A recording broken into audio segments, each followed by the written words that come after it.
July 1 యోహాను సువార్త 13వ అధ్యాయము 12 నుండి 17 వచనములు.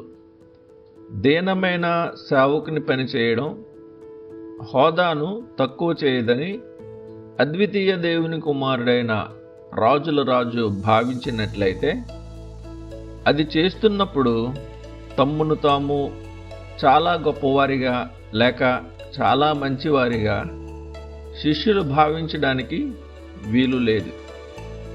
గర్వం వలె మరే పాపం దేవునికి అంత బాధను, ఆత్మకు అంత గాయాన్ని కలుగు చేయదు. ఆజ్ఞలో, మాదిరిలో దీనత్వం వంటి మరే కృప లేదు. దీన మనస్సు అను వస్త్రము ధరించుకొని మిమ్మును మీరు అలంకరించుకొనుడి. పేతురు రాసిన మొదటి పత్రిక 5వ అధ్యాయము 5వ వచనము. తన్ను తాను తగ్గించుకొనువాడు హెచ్చింపబడును. లూకా 18:14. క్రీస్తు యేసునకు కలిగిన ఈ మనస్సు మీరును కలిగియుండుడి. దేవునితో సమానముగా ఉండుట విడిచిపెట్టకూడని భాగ్యమని ఎంచుకొనలేదు గాని, మనుష్యుల పోలికగా పుట్టి దాసుని స్వరూపమును ధరించుకొని తన్ను తానే రిక్తునిగా చేసుకొనెను. మరియు ఆయన ఆకారమందు మనుష్యుడుగా కనపడి మరణము పొందునంతగా, అనగా శిలువ మరణము పొందునంతగా విధేయత చూపిన వాడై తన్ను తాను తగ్గించుకొనెను. ఫిలిప్పీయులకు రాసిన పత్రిక 2వ అధ్యాయము 5 నుండి 8 వచనములు.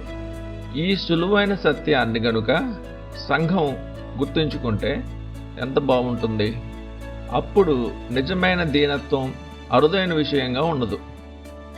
స్వీయ మోసం, స్వీయ సంతృప్తి, స్వీయ సమృద్ధి, నామకార్థ విశ్వాసం వలె మరేది దేవునికి అసహ్యాన్ని పుట్టించదు. గొప్ప క్రియాశీలక పాఠంలోని మరో భాగంగా ప్రేమ ప్రత్యక్షపరచబడింది. మనం ఇతరులను ఎంతగా ప్రేమించాలంటే వారి సంతోషం కోసం ఏదైనా చేయడంలో ఆనందించాలని ప్రభువు కోరుతున్నాడు. మనము చిన్న విషయాల్లో కూడా దయను చూపే పనులు చేయడంలో ఆనందించాలి. అది కొంత స్వీయ ఉపేక్షను, స్వీయ త్యాగాన్ని కోరినా కూడా దుఃఖాన్ని తగ్గించి సంతోషాన్ని విస్తరింపచేయడాన్ని మనం సంతోషంగా లెక్కించాలి. మనం ప్రతి ఆదాము బిడ్డను ఎంత బాగా ప్రేమించాలంటే వారిని మరింత సంతోషులుగా, సౌఖ్యులుగా చేయడానికి ఏదైనా చేయటానికి సిద్ధంగా ఉండాలి. అది చేయడంలో మనం ఆనందించాలి. ఇదే ప్రభు మనస్సు. ఇదే భూమి మీద ఆయన ప్రవర్తనలోని సూత్రం. కొందరు మాత్రమే ఆయన అడుగుజాడల్లో నడుస్తున్నారు. ఈ కొద్ది మంది స్త్రీ పురుషులే ఆయన హృదయానుసారంగా ఉన్నారు. ధ్యానం కోసం. ఇతరులు నిన్ను స్వార్థపరునిగా భావిస్తున్నారా లేక నిస్వార్థపరునిగా భావిస్తున్నారా?